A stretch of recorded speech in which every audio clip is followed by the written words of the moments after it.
God, I have a headache. I'm starving. I need a hot tub. I need a massage. I need that tea that you give me to calm me down. Carrie is me watching every episode of this goddamn show.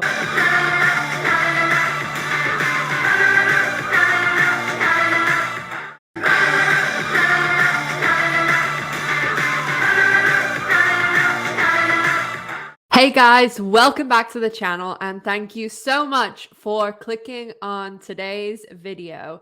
We are unbelievably halfway through the season officially now that we've all seen episode 5, and it truly is unbelievable.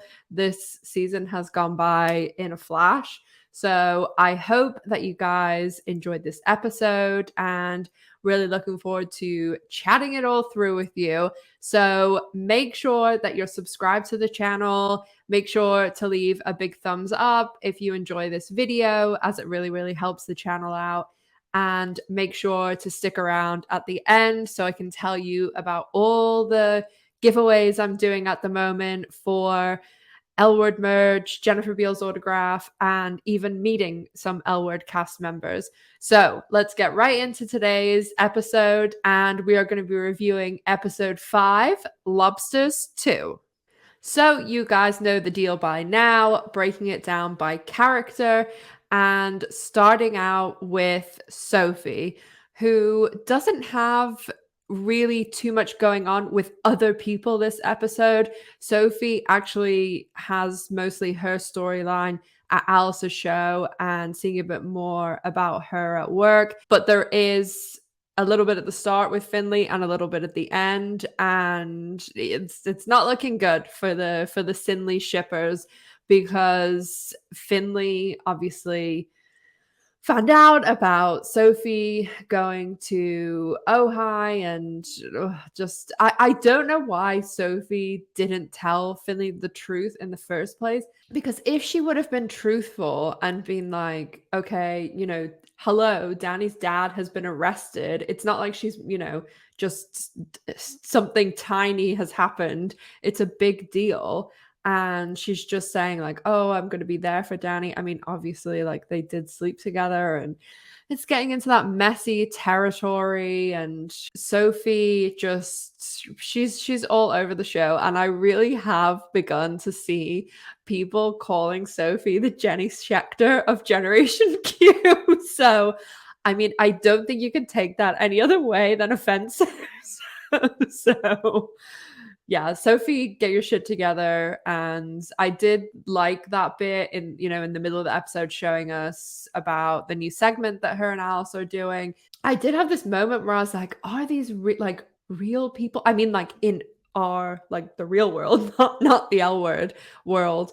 And I think that could have been cool if they were doing what they're actually doing in the show. This is so weird to explain. But if they were highlighting people, I'm not sure whether those people are real or not. I will absolutely find out. But that would have been like a cool little thing, because there are so many situations like that. Like, what comes to mind is a documentary that was on Netflix. I mean, the past 2 years has kind of like blurred together. So it could have come out a year ago, it could have come out like 6 months ago, and it could have come out a week ago. But in my mind, it's all the same, and is called A Secret Love. And it's about a lesbian couple who've been together for, I think, like 50 years. It was a really long time. I actually did a review on it for the channel, and it's a really sweet movie. Like, if you haven't seen it, you should definitely check it out. And if you want to hear my thoughts on it, I'll link it in the cards above. But it would have been cool to see people like that, like real world people. So maybe they'll go down that route, and it would definitely be interesting.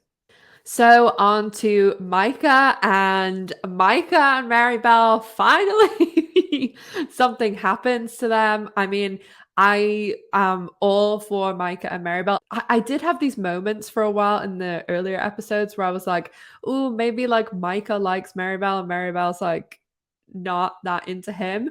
But it definitely worked out for the best. And Maribel, it didn't shock me that Maribel kind of just took the first move, because yeah, I don't think Micah was getting there, but she was just like, okay, come on now. And I think their scene was great. I thought it was hilarious when she was like, are you sure you remember how? So yeah, I am all for, as I've said a million times, I'm all for more representation. I think it's great. And I think Maribel is just what Micah needs. So yes, more of them, please. I also think that Micah in the scene, in the family therapy scene, it was just it was just great, so great. And I think that Leo Sheng did a great job, especially in the bit where it was like Rosie, Jennifer, and Leo, and two big powerhouses like that he's in a room with. So I think that he did a great job, and I'm sure there's more good stuff to come from him in the future. So on to Finley, and Finley. I really do love Finley. I know that it's pretty divided on people either really like Finley or really don't, but I do really like her. And Finley's just going through it at the moment.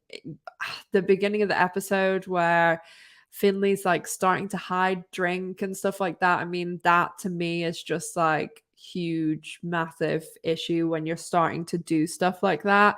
So I feel like Finley's gonna spiral a little bit. I mean, not great, like throwing up in the morning and then literally like cracking open a drink again. So, oh, Finley. Oh, I'm good. Yeah, thanks.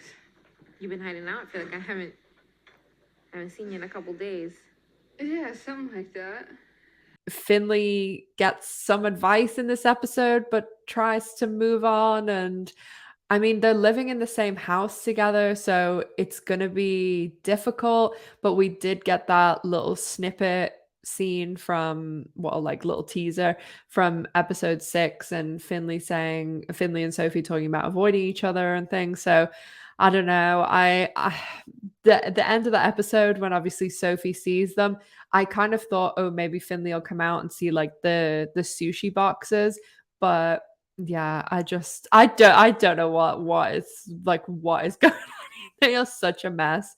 And I think that Dani is actually the one who is getting the best deal here. Well, maybe not the best deal, but she's being removed from the situation now. So yeah, I don't think, and I've said this since even before Generation Q came back, I thought that Sophie and Finley, it wouldn't be as simple as like, oh, did like Sophie and Dani split up and now they're together again.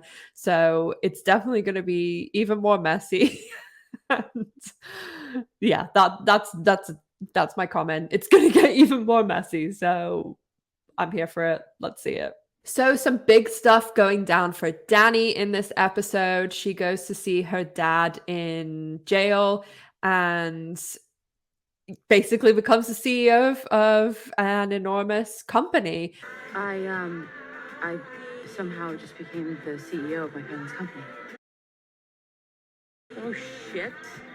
And I've always said, I think I've said this on the Drinks at Dana's podcast, that it is a bit strange to me that Dani is the only person, along with her dad, in this company. Like there's no other, and I mean family members, like it's just them. Because usually in like family companies, like it's not just like one parent and one child. There's cousins and uncles and everybody in there. So I do find that a bit strange that she's so alone.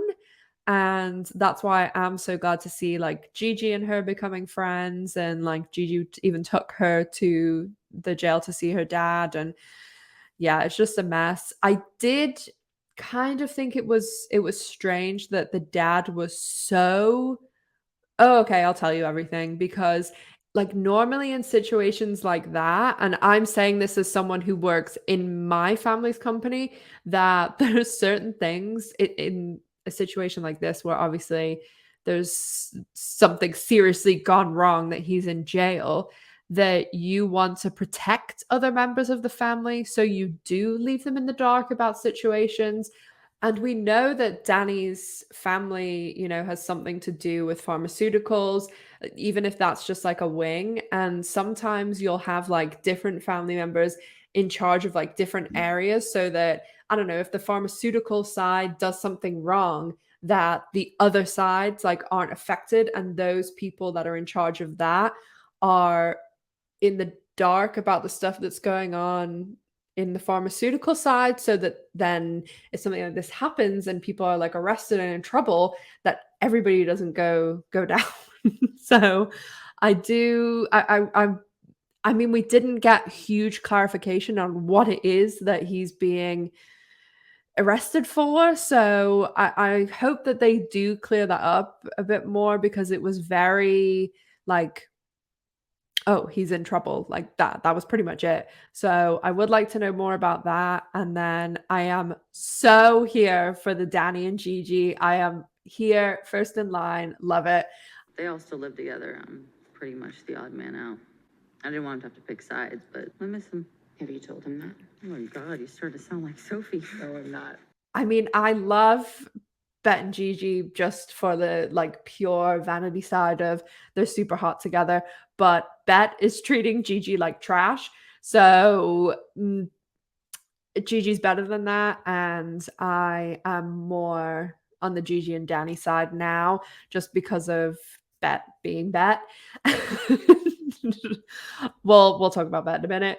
But Dani and Gigi definitely, like, I love their chemistry in the scenes, and I thought it was so great the way Dani's like, "Are you hitting on me?" And Gigi like didn't even know, because she just, I mean, Gigi definitely seems to have that personality that's just like so smooth, and she's always kind of flirting with everyone a little bit. Are you hitting on me? No. I mean, I don't think so. Okay, but you're not sure. I like your energy. So I really enjoyed the Dani and Gigi scenes, and I like how they like call each other out on stuff, the way Gigi was saying to Dani about, oh, you're just doing your like PR spin. So looking forward to seeing, I hope, more of Dani and Gigi. So on to our OGs, and Shane is continuing down the poker path, and there's a bump in the road that is Sherry Jaffe's copyrighted song playing here, so have to cut out some of the music.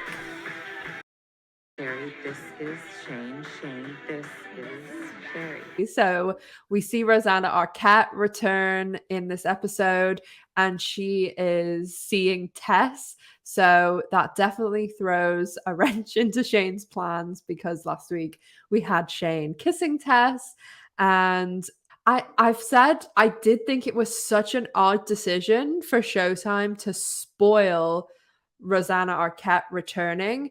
And I say this because I know that like most people know this, but some people, like I do get new people on my videos. So I got to see the first 5 episodes like a month ago. So there was no, like the first episode hadn't come out even when I saw this one the first time. So there was no, like I wasn't spoiled about Sherry Jaffe coming back. So when I saw it, I literally was like, holy fucking shit, like this is amazing. Like, and I'm not a huge Sherry Jaffe fan. I just thought it was cool that someone from the original show coming back. And they did the same thing with Alice's mum last week and put it in the trailer. It's a really odd decision to me, because I saw someone say on Twitter, like, oh, maybe they're trying to get people from the original show watching who aren't watching. And it's like, I don't think that Sherry Jaffe is like gonna convince anyone to who's not already watching. Like, I don't think there's anyone who's like, oh, Bette, Alice, Shane, Tina, like I'll leave them, but oh, Sherry Jaffe, sign me up. So I feel like that would be a valid critique if Carmen or someone like that was coming back, or Tasha, someone that like is a favorite.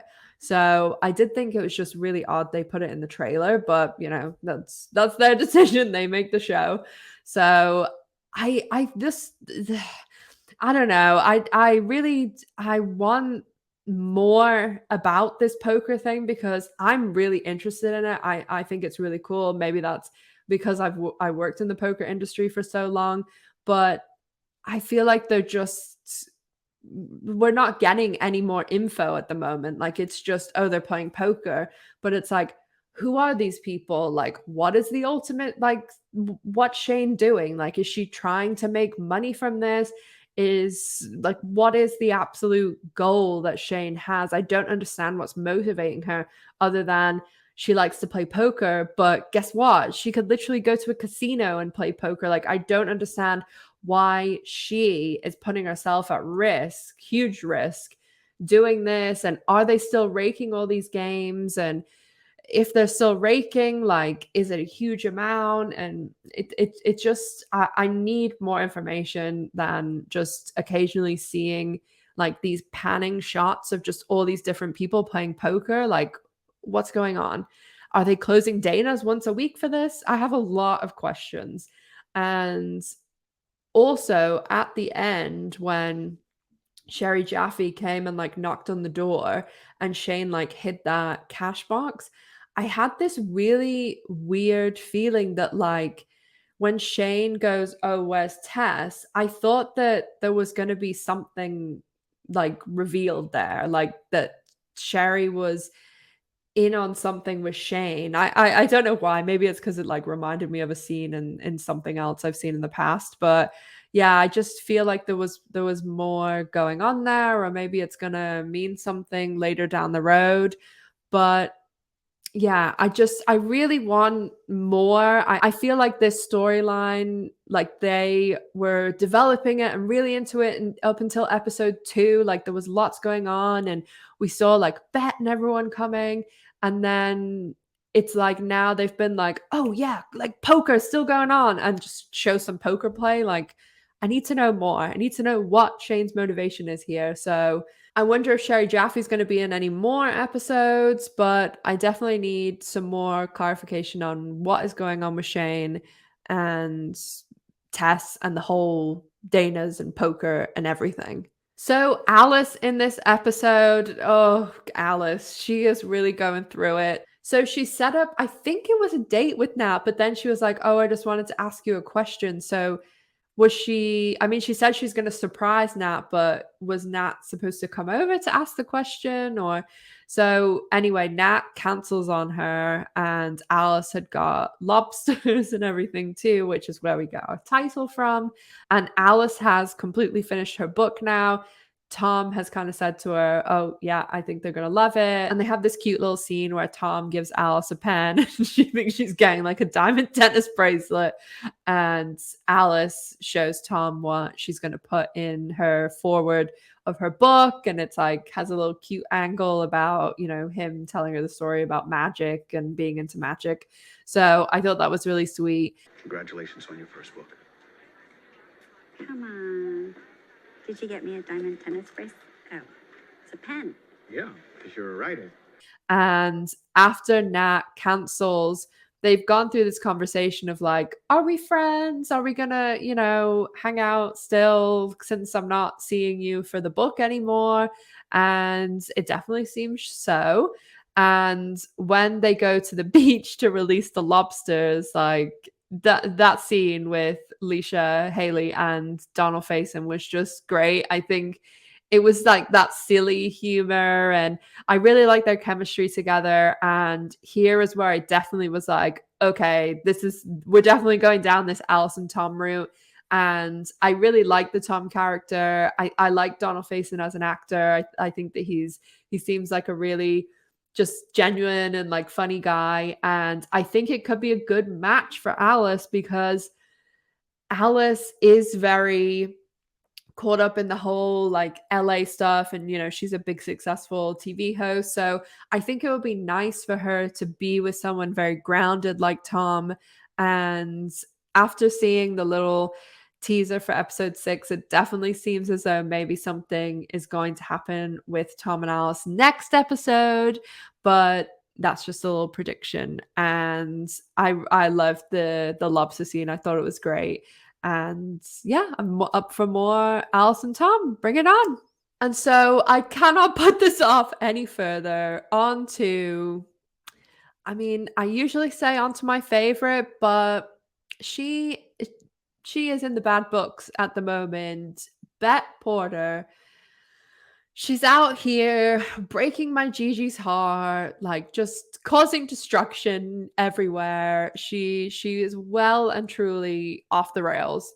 And even the start of the episode, Gigi wakes up and Bette's like typing away her computer, and they have this conversation about Tina being back, and Gigi tries to talk to Bette about, you know, the whole argument they had. And I know a lot of people were talking on Twitter and stuff about how they would have loved to have seen what happens when Bette first got there. And because again, I'd seen this episode, I was like, I don't think there was no conversation. I think Bette just came in and was like, that was the entire scene. Episode 4 was the entire scene. Bette didn't apologize, nothing. So yeah, she's pretty cold to Gigi, and actually she's very cold to Gigi, and she seems for like a fraction of a second to feel bad, and she's like, oh, I found Pippa Pascal, and then she's already like really, you know, driven the dagger in, and then she's like, oh, I'd cut out my heart to work with her, and just like pushes it in even further. So as much as I love Gigi and Bette together, Gigi does not need to take this crap from Bette. So I think it's best she moves on to Dani, because Bette just, she's being Bette in this episode. And I know that I say this all the time, but Bette, please go to therapy. And I don't mean go to your daughter's session and yell at everyone. I mean, you yourself go to therapy. And I did say this on Twitter last night, but but why is Bette Porter like this should pretty much be the tagline of definitely Generation Q, but probably the entire L Word universe. So yes, Gigi, you can do better. Bette, do you want to talk about what happened the other day? Not unless you need to. And let's move on to the disaster scene that was the family therapy session. And I have done a separate video on this that goes into it way more in depth about the Bette, Tina, Carrie, Micah, Angie scene, and then also like the Tina and Carrie scene afterwards, and then the Bette and Tina and Angie scene at the end of the episode. So I'll link it in the cards above and the description box down below if you're interested in checking that out. And so Angie has taken Bette, Tina, and Carrie to the LGBTQ center to tell them that Marcus Allenwood, her donor, is dying and he needs a kidney. And again, we predicted this and we even got the organ right. So Angie tells them, and Bette, sometimes she does this where it's like, she's so intelligent, and then like sometimes these like really simple things that are like common sense, Tina like is like explains it to her like, come on, Bette, what are you doing? I think you're saying you want to find out if you're a match. God, no. Ms. Porter, before we shut her down. Look, she can't donate a kidney. Is that clear? I mean, but shouldn't we hear her out? You don't have a say in this. So Bette does what she always does, and she immediately reacts and explodes and is like, no. And I just love this scene, just every aspect of it, because there's just so much. And I've watched this episode probably like 10 times, and every time I just see another little thing that I'm like, oh, they're geniuses, because Tina's reactions are almost as good as like Bette's action and what's going on there, because you just see like literally as Angie's saying it and Tina's like explaining it, like you see Tina be like, oh my God, she's going to explode. She's gonna go wild. And Tina like trying to like, no one's saying that, Bette, like trying to calm her down. It was just brilliant. I loved it. This is our daughter's body that we're talking about. These are her organs. I know, but we're... Oh, you want me to be the bad guy? No, Okay, I just fine. wanna The listen. answer is no. We're not. No. Angie. And then I know that we saw this little snippet as a sneak peek when Angie walks out and Tina goes after her, and Bette talks about, you know, not seeing her mother in 30 years. And we get that read of Bette saying about the scallops to Carrie, like, just Bette Porter. That is Bette Porter at her finest, being an absolute bitch, but being a hilarious bitch. Well, wouldn't it be amazing if you could reconnect with her? No, it wouldn't be amazing. How do you know? Same way you know you don't like fucking scallops, Carrie. I tried it once and it wasn't for me. And Tina and Angie have this really sweet scene outside whenever they're talking about Bette. And Tina, I feel like in this scene, Tina should have been like, yeah, you know what she's like. I've been dealing with her for like 25 years. She's a nightmare, but we love her, don't we? So we kind of have to deal with her. And I feel like Angie sometimes has the best qualities of like both her parents, but I think she is way more like Tina, just in like that calm kind of nature that she can see Bette's like weaknesses and limits, whereas I know everybody has limits, but Bette just has this like barrier, because I have found it really interesting that, you know, last episode, whenever Angie's asking asking Bette to go to therapy, she's already asked Tina and Carrie, and she's come to Bette last. And we kind of see like a little bit more of that in this episode when Angie's saying to Jordy, oh, I just asked Mama T like to kind of come and support me. I don't think she was worried at all about Tina's reaction in any way compared to Bette's. But we know what Bette's like. We know what she's like. Carrie pretty sums it up pretty well. I did really enjoy the scene too before they get into the therapy room with Carrie and Tina. And if Carrie is not the entire fandom going, yes, she does. It's like, yeah, she does. We can all see it. I just have to start feeling sorry for her and not get as pissed off, you know? Whatever it takes. It's going to work because I already feel sorry for her because she doesn't have you. But I did think that scene kind of highlighted why. I don't have a particular time buying that Tina's with Carrie. Like, I think it's completely plausible. And I've said even before they cast Carrie that they should cast someone completely different from Bette. She doesn't want me. I think she You does. say this about everybody. I do not. She doesn't. Yes, I promise she does. you. No, she doesn't. Honey, yes, she does. Look, it doesn't matter. Because Tina's obviously left Bette for a reason. So I did like that scene and seeing kind of the lightness and like the way Carrie is, and that Tina can really shine in her relationship with Carrie. So when when she's talking about Bette and she's saying about, now you promise she's going to behave, like, it's just so funny. Promise me she's going to behave. Yes, I promise she's going to be fine. Okay? Okay.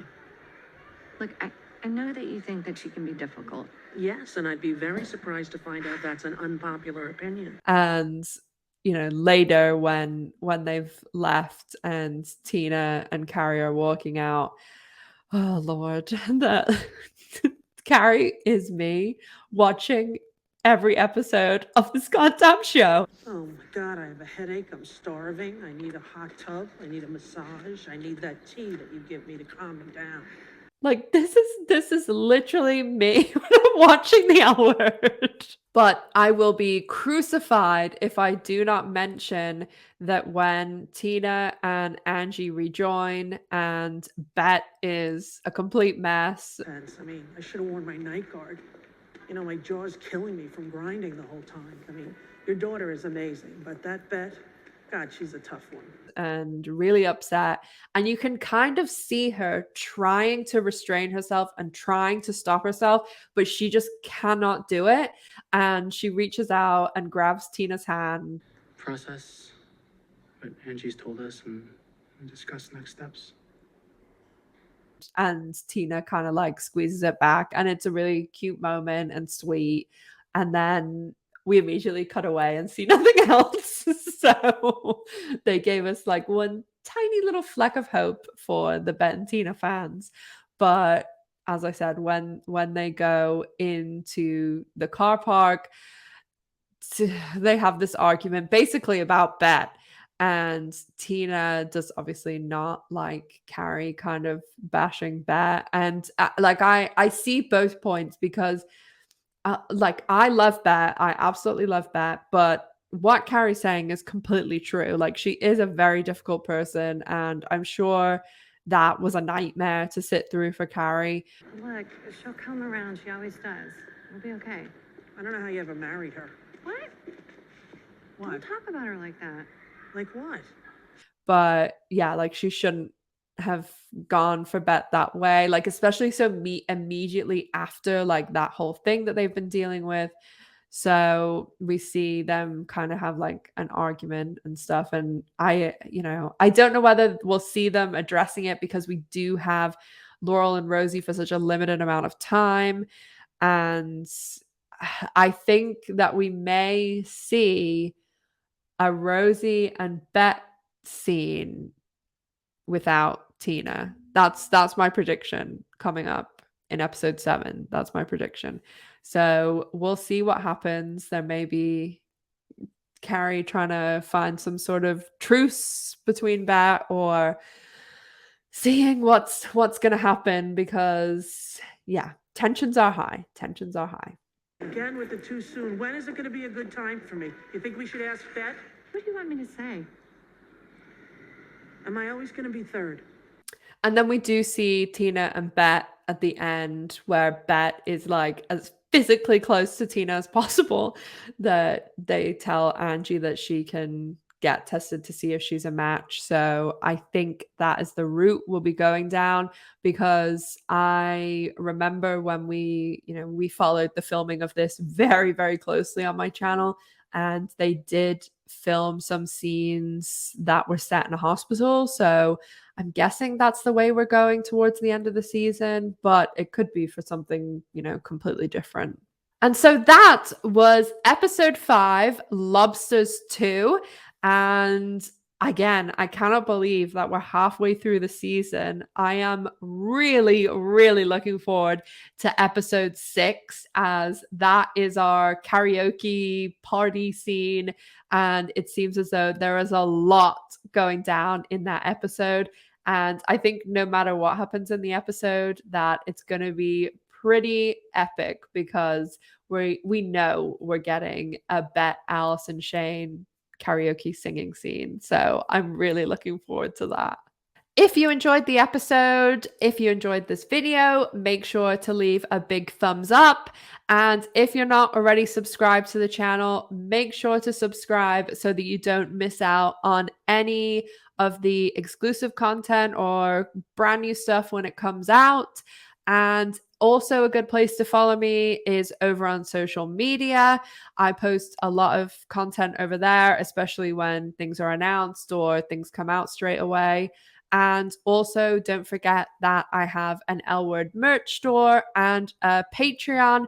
And if you're interested in those, you can check in the description box for the links for those. I have some giveaways on the channel at the moment. One is to win a signed Jennifer Beals photograph print.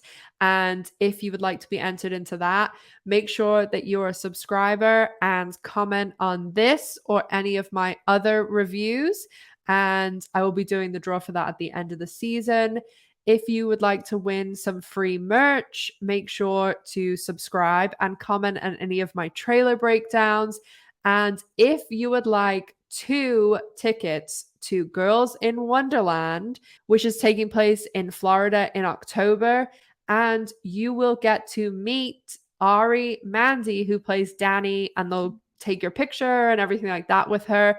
And so if you want those 2 tickets to meet Ari Mandy, and they'll also be covering the hotel for you, make sure to comment on any of my videos. I want to meet Dani, and I will be doing the draw for that on Monday, this coming Monday, September 6th. So you don't have to be there to win, but that's when I'll be announcing it. And my last plug is to make sure that you are listening to our brand new podcast, Drinks at Dana's. It is Chris and Jess from the L Word Online and myself, and we release new episodes every single week. So as always, thank you so much for watching. Make sure to stay safe, take care of yourselves, and I'll see you in the next one. Bye, guys.